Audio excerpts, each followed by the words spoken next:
Ilham Berada, notre envoyé spécial à Marrakech, le disait à l'instant, ces assemblées annuelles du FMI et de la Banque mondiale bénéficient d'une couverture médiatique inédite, exceptionnelle. Et ils sont nombreux, ces journalistes, à saluer les moyens qui ont été déployés pour leur permettre de travailler dans les règles de l'art. Je vous propose d'en écouter quelques-uns.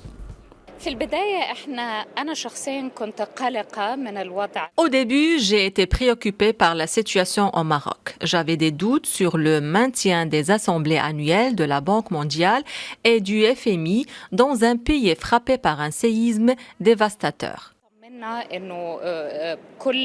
Lorsque je suis arrivée à Marrakech, je me suis rendu compte à quel point la ville était prête à accueillir cet événement.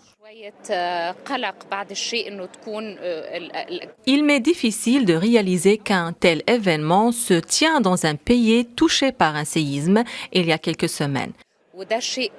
J'ai constaté que des efforts ont été déployés afin que les invités soient accueillis dans des conditions exemplaires. Je réitère mon soutien au peuple marocain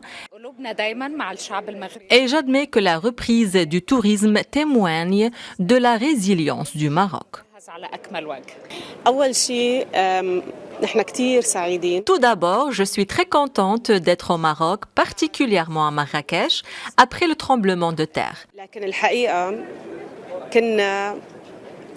Je suis émerveillée par la planification, l'organisation et l'efficacité exceptionnelle qui caractérisent cet événement. L'organisation impeccable rend chaque étape du séjour agréable et fluide depuis l'aéroport jusqu'à notre arrivée sur les lieux. Je suis très contente de pouvoir assister à un événement qui se tient pour la première fois depuis 50 ans en Afrique. Le Maroc est le mieux placé pour représenter l'Afrique pour parler des défis auxquels fait face le continent.